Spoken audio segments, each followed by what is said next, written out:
آج ہم آیت 200 پڑھیں گے۔ اعوذ باللہ من الشیطان الرجیم، بسم اللہ الرحمن الرحیم۔ فَإِذَا پھر جب، پس اذا جب، یہ بھی ہم نے پڑھا تھا۔ فَإِذَا پھر جب، قَضَيْتُمْ تم پورے کر چکو، قضا یقضی ہوتا ہے قطعی فیصلہ کرنا، کسی کام کو انجام تک پہنچانا۔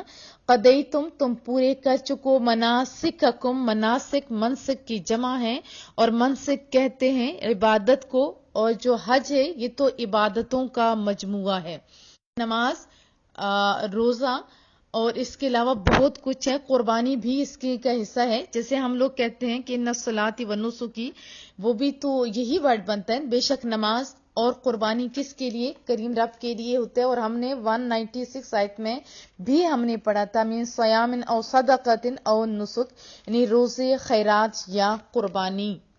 یہ پلر آف اسلام میں سے ہے حج، مناسککم اپنے حج کے ارکان، اور حج اسی پہ فرض ہوتا ہے جو اس کی استطاعت رکھتا ہے۔ تو کریم رب فرما رہا ہے کہ پھر جب تم پورے کر چکو حج کے ارکان، فاذکروا اللہ، اللہ اکبر، بہت ہی پیارے انداز میں کریم رب فرما رہا ہے فاذکروا اللہ، تو ذکر کرو، یاد کرو، کس کو؟ اللہ کو۔ سارے لوگ دیکھیں جب حج کر کے آتے ہیں تو ریسٹ ہی کرنا شروع کر دیتے ہیں۔ تو بہرحال یہاں پہ کریم رب فرما رہے ہیں کہ جب تم حج کے ارکان پورے کر چکو تو اللہ کو یاد کرو، اللہ کو یاد کرو۔ ذکرکم، جس طرح ذکر کرتے ہو، جس طرح ذکر یاد کرتے ہو، تم کا ذکرکم، جس طرح ذکر کرتے ہو، یاد کرتے ہو تم، آباءکم اپنے باپ دادا کو۔ ابا ابن کی جمع ہے تو اس میں باپ دادا سارے آ جاتے ہیں۔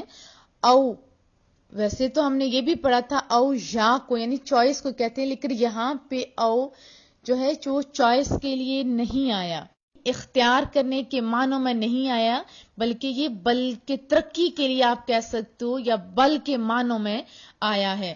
اس کے علاوہ بھی قرآن کریم میں ہم نے پڑھا او اشد قسوہ، وہ بھی بلکہ کے معنوں میں آیا، او اشد خشیہ، اور وہاں پہ بھی ہم نے کیا پڑھا؟ بلکہ کے معنوں میں آیا۔ او یزیدون میں بھی ایسے پڑھا، او ادنا میں بھی۔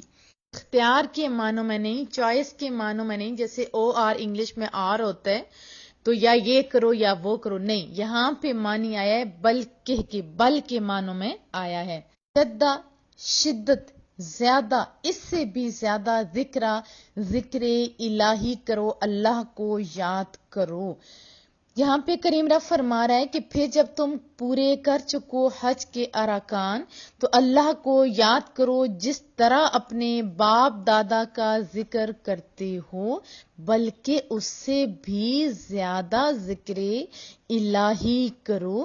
فَمِنَ النَّاسِ، اور کچھ لوگ، فَمِنَ النَّاسِ کچھ لوگ ہیں، میں یقول جو کہتے ہیں ربنا، اے ہمارے رب۔ اس میں یا کے معنی بھی آئے ہوئے ہیں، اے کے معنی بھی آئے ہوئے ہیں، تو وہ کس میں ہیں؟ وہ زبر کے اندر ہیں، آ کے اوپر زبر ہے اس میں ہے۔ کا ایک انداز ہے بلانے کا کہ جب کسی بندے کو بلاتے ہیں تو اے اللہ کے بندے، جیسے عبد اللہ کہتے ہیں، ویسے نام تو عبد اللہ ہوتا ہے نا، لیکن عبد اللہ کہتے ہیں، اس کا معنی بھی یہی ہوتا ہے کہ اے کے معنی میں آتا ہے، اے اللہ کے بندے۔ ربنا، اس میں بھی اے کس میں آیا؟ زبر میں، ربا جو با کے اوپر زبر ہے، نہ ہمارے، ربنا اے ہمارے رب، آتنا دے ہمیں، عطا فرما ہمیں، فی میں، فی دنیا دنیا میں، وما اور نہیں، لہو اس کے لیے، فی الآخرہ آخرت میں، من خلاق کوئی حصہ۔ خلاق ہر طرح کی بھلائی کا بڑا حصہ کہلایا جاتا ہے، اور یہ فضیلت جو انسان کو بڑے حصے والی ملتی ہے اس کے اخلاق سے حاصل ہوتی ہے، یعنی اس کا تعلق انسان کے اعمال سے ہے۔ سادے لفظوں میں یہ بتاؤں کہ وہ حصہ جو اخلاق سے حاصل ہوتا ہے، اس لیے اس کو کہتے ہیں خلاق یا خلاق کہا جاتا ہے۔ من الناس من يقول ربنا آتنا في الدنيا وما له في الآخرة من خلاق، اور کچھ لوگ ہیں جو کہتے ہیں اے ہمارے رب دے دے ہمیں دنیا میں ہی سب کچھ، نہیں ہے اس کے لیے آخرت میں کوئی حصہ۔ یہاں پہ قریش کی یا پہلے جو عرب کے لوگ تھے ان کی ایک اور جاہلانہ رسم کا بطلان کیا جا رہا ہے۔ وہ جب حج سے فارغ ہوتے تو بیت اللہ کے پاس ہی مجلسیں منعقد کرتے جن میں وہ اپنے باپ دادا کی تعریفوں کے پل باندھا کرتے تھے۔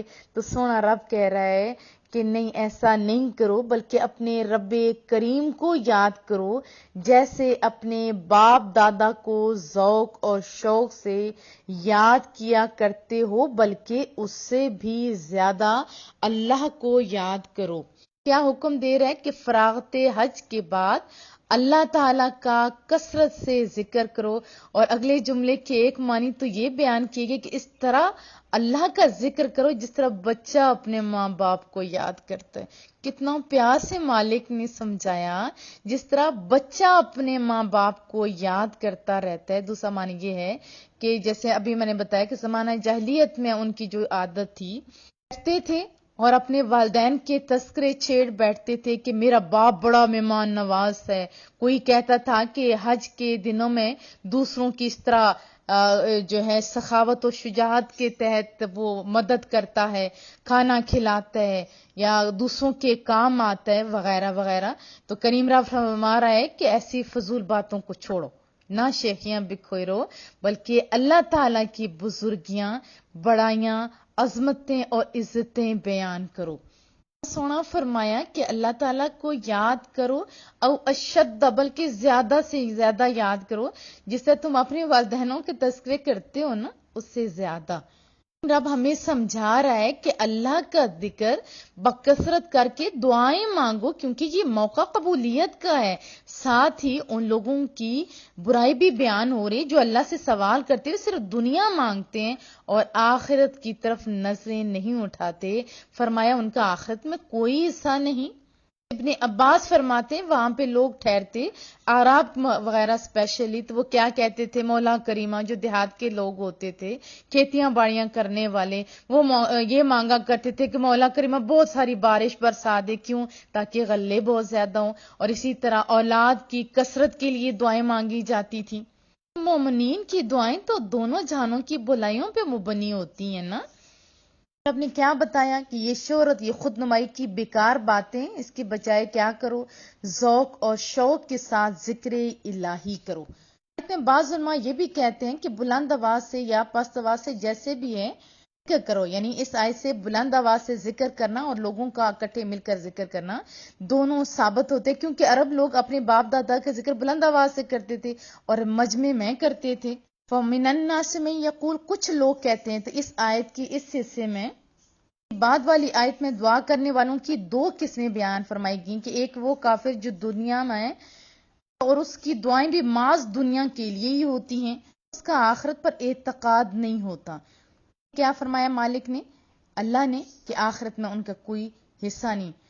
یہ بھی ذہن میں رکھنا چاہیے کہ مومن اگر دنیا کی بہتری طلب کرتا ہے تو وہ بھی جائز ہے، اور یہ طلب دنیا اگر دین کی تائید اور تقویت کے لیے ہو تو یہ دعا بھی امور دین سے شمار ہوگی۔ لیکن یہ یاد رہے کہ آخرت کو اصلاً فراموش کر کے صرف دنیا مانگنا بہرحال مسلمان کے شان کے شایان نہیں، یعنی مسلمان کے شایان شان نہیں۔ دنیا کے طلبگاروں اور آخرت کے طلبگاروں کے بارے میں سورہ بنی اسرائیل میں کریم را فرماتا ہے، من کان یرید العاجلۃ عجلنا له فیہا ما نشاء لمن نرید ثم جعلنا له جہنم یصلاها مذموما مدحورا ومن اراد الآخرۃ وسعى لها سعیها وهو مؤمن فاولئک کان سعیهم مشکورا۔